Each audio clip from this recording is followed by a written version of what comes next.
Hey friends, and welcome to my channel. Today we're going to be talking about how to advice how to land your dream job. So if that interests you, then consider sticking around and subscribing to support this channel and the community. The first thing I want to talk about is, what is your dream job? One of the things I think is important, an important quality in mentorship, is to mentor a whole person. And as human beings, we go through this world suffering from the human condition, and that often includes a search for meaning or a purpose, and includes a strong, often irrational logic that the grass is always greener on the other side. So do dream jobs even exist, and how would one know what a dream job is? I believe that you probably won't know what your dream job is until you've been working in your career for a few years.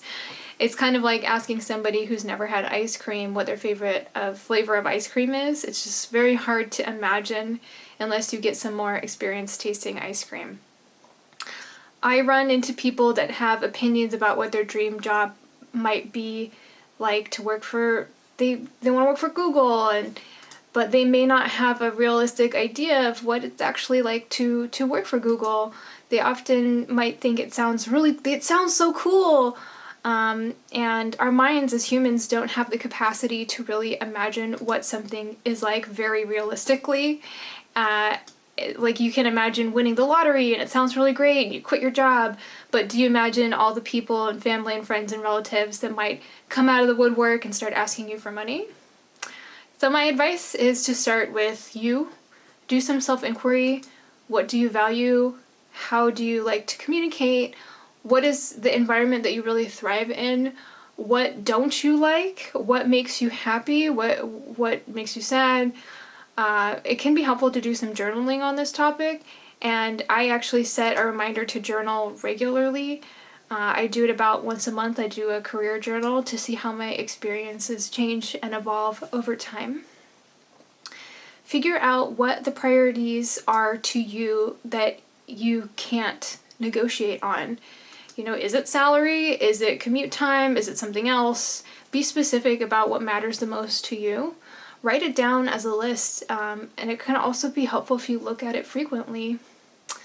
Once you know your requirements, you should do some research. Make a short list of companies that you think could potentially fulfill those requirements, and go to the company website, read the section that they have about the history of the company.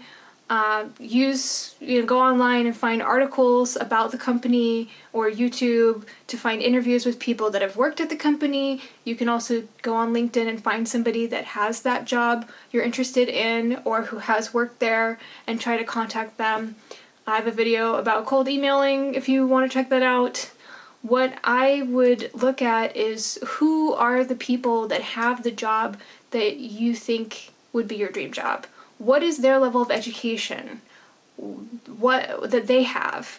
How long have they been working at that place? Where did they work before? For how long? What is their portfolio like? And of course, are they willing to talk to you and answer, a list of questions that you have carefully prepared for them? Once you have done that, you need to kind of come up with a strategy for how you are presenting yourself. If I'm being honest, I think this should kind of be the first thing that every new UXer who is still in a boot camp does, because it should help inform the sort of projects you choose to do and the work that you make, your approach, and just how you make the work that you make, and how you write your case studies, and the type of language you use, how you're positioning yourself. In my opinion, the idea that companies are willing to hire somebody they want to train up for a role is going away. Most companies want to see a direct fit and make them feel very confident and interested in that person to hire them. One of the reasons Google is so hard to get a job with is because they are very risk averse in their hiring process. They want at all costs to avoid what's called the false positive. What the heck does that mean? Well, a false positive is a corporate phrase for hiring somebody that they probably should not have hired. Going through the time and effort of hiring somebody, training them, having them not work out and then trying to fire them and making sure that person can't sue for wrongful termination is a headache, especially for high-end companies that have been making the news for sexual harassment or privacy leaks. So companies tend to be pretty picky, so that your job is to craft many reasons for the company to feel safe with you and see an immediate fit. It's pretty common to have cover letters or resumes that you have tailored to that specific job, or even PDF portfolios or case studies that are relevant for that job. My advice is to do this only for roles that you're really invested in, because you can get burned out pretty fast with that level of detail. So in summary, have realistic expectations, do self-inquiry, make a written prioritized list of what you're looking for, do your research, tailor your approach to be in line with your dream job that you're looking for. It may not seem like revolutionary advice, but I do hope that it helps you. Thank you so much for watching, and I will see you in another video soon.